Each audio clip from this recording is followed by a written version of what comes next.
है। ये क्या जेठानी जी, 80 साल की बूढ़े लोगों वाली साड़ी है, मैं इसे कभी नहीं पहनूंगी। आप रहने दीजिए, कल मैंने अपने लिए शॉपिंग कर ली है, मैं वही पहनूंगी आज। लेकिन पल्लवी एक बार साड़ी पहनकर तो देखो। नहीं, मुझे नहीं पहननी।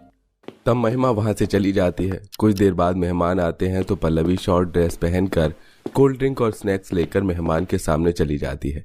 ये देख वो शॉक्ड होते हैं। बाप रे, छोटी बहू, तुम कैसे कपड़े पहनकर आई हो हमारे सामने? कुछ शर्म हया है कि नहीं? अरे इसमें शर्म हया वाली कौन सी बात है? ये मेरी बहुत कंफर्टेबल ड्रेस है जिसे पहनकर मैं आराम से रसोई में काम कर सकती हूँ। आप लोग नहीं समझेंगे, खाना खाइए। सोचा था तुम बड़ी बहू जितनी संस्कारी होगी, लेकिन अब लगता है यहाँ रहने का कोई मतलब नहीं है। ये क्या कह रहे हैं आप?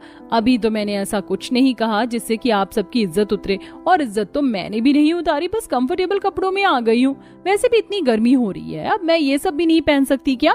देख रही हो ना भाभी, अपनी शहर वाली बहू को कितनी बेकार आई है, इज्जत डुबोने वाली। अरे हद कर दी बहू तुमने तो, फौरन अपने कमरे में जाओ।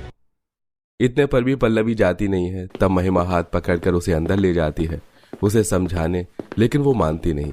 दिन गुजरते हैं। पल्लवी शहर की होने के कारण बहुत जिद्दी होती है और घर में मैक्सी ड्रेस और फ्रॉक पहनती है। ऊपर से रात को भी सबको बाहर का खाना खिलाती है। एक रात पड़ोसन घर पर शक्कर लेने आती है। तब पल्लवी बाहर से किए हुए ऑर्डर को सबके सामने परोस देती है। अरे मोरी मैया, ये मैं क्या देख रही हूँ? गायत्री, तेरी शहर वाली बहू ने रात में कैसे कपड़े पहने? इसे कुछ संस्कार नहीं सिखाए क्या? बड़ी बहू देख अभी भी घर में कैसे घूंघट में रहती है। बहू तू फिर से इन कपड़ों में आ गई। सुबह तुझे बहू ने भी समझाया था ना। माँ जी, मैं आपसे बाद में बात करूंगी, पहले आप ये बताइए, ये मोटी आंटी यहाँ क्या कर रही है?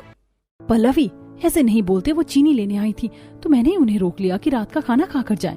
जेठानी जी, आप जानबूझकर ऐसा करती है ना ताकि मैं परेशान हो जाऊं, खाना कम पड़े और मुझे बनाना पड़ जाए। लेकिन सॉरी, मैंने बाहर से खाना ऑर्डर करके लिमिटेड खाना मंगाया है, इन्हें इनकी चीनी देकर वापस भेजो। ये सुनकर सास को गुस्सा आता है और वो पल्लवी को चांटा मारती है। बस बहुत हुआ बहू, अब मैं तेरी एक नहीं सुनूंगी। शहर वाली समझकर हम तुझे बर्दाश्त कर रहे थे, बाहर का खाना भी खा रहे थे, लेकिन तू सुधरने का नाम ही नहीं ले रही। ऊपर से तूने पड़ोसी के सामने भी हमारी बेइज्जती कर दी। माफी मांग अभी। हाँ पल्लवी, तुमने बहुत गलत किया। माँ जी ने तुम्हें समझाया था, मगर गर्मी से परेशान हो तो मेरी तरह सूती साड़ी या जॉर्जेट की और भी साड़ी पहन सकती हो। खाना बनाने के लिए भी रात को बोल दिया था, पर रोज रोज हम बाहर का कब तक खाएंगे? और तुम्हारा इस तरीके से बड़ों को बोलना बिल्कुल अच्छा नहीं है। मैं माफी नहीं मांगूंगी। अगर पल्लवी ऐसा है तो फौरन इस घर से चली जाओ, क्योंकि मैं ये सब बर्दाश्त नहीं करूंगा।